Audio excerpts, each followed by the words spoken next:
Hi everybody, it's Sue-Ann, your teacher. I wanted to just touch base as we are entering week 3 and leaving week 2 of Core and 510. I wanted to let you know that I have broken my arm, so I'm not really good at typing right now, so I thought I'd do a quick little video to let you know where you guys should be. Feel free to play back the video slowly so you can take down all the points, because I'm just going to read them out from a piece of paper that I have here. Okay, so what you should know by now. Layers of the heart, so the pericardium, fibrous, serous, visceral. The myocardium, the endocardium. You need to know your valves, tricuspid, pulmonic, mitral, and aortic.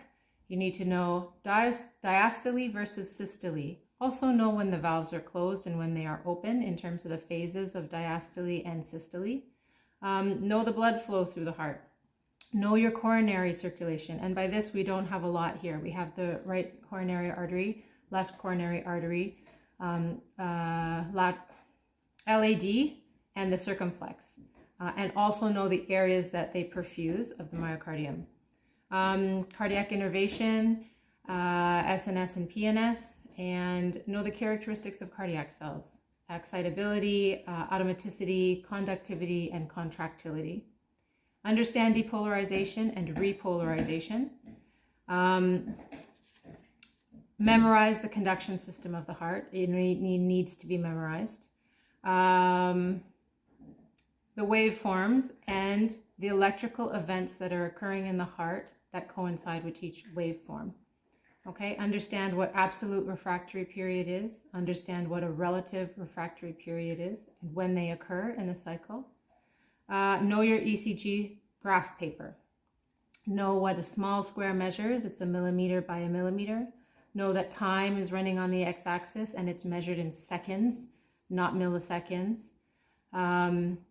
Know what a large square is, being 5 small squares by 5 small squares. Make sure you can measure out a second without it being marked on the graph paper, that you can actually measure it, and that you can actually count off 6 seconds on a graph paper as well. Memorize normal for all the waveforms and the segments. So you should know what a P wave looks like. You should know what a normal PR interval is. You should know what the normal QRS duration is. You should know what the normal QT is. You should be able to find a J point, and you should know, T wave. Understand lead placement and skin preparation.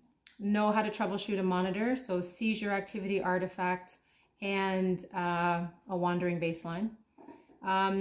Determine the regularity of a rhythm, and be able to determine if something is premature or something is late. So measuring the RR interval, calculating the heart rate for a regular rhythm using the 1500 method. So a precise rate calculation always. And if it is irregular, then you're counting the number of QRS complexes within a 6-second strip. So you need to know it's a 6-second strip, and you can measure that. And then you need to count the QRS complexes that fall within that time. Memorize the 5 steps for rhythm interpretation. It's got to be memorized. You got to follow it every single time you look at a strip. And then we're looking at sinus rhythm, sinus arrhythmia, sinus brady, sinus tachy, and then sinus pauses, and you need to be able to differentiate between an arrest and a block. Also, be able to calculate the length of a pause. So in your textbooks, 6.37, if you can just count the small squares and calculate the duration of the pause in that strip, 6.43, 6.60, as well as 6.83. Okay, so just be able to calculate the length of the pause. This week, if you look here, we'll wait for it to adjust. This week, we're looking at units 6 and 5. Test 2 is falling November 19, so Thursday this week, and it covers units 1 to 4. So we're going up until unit 4. So those are the sinus arrhythmias. Okay?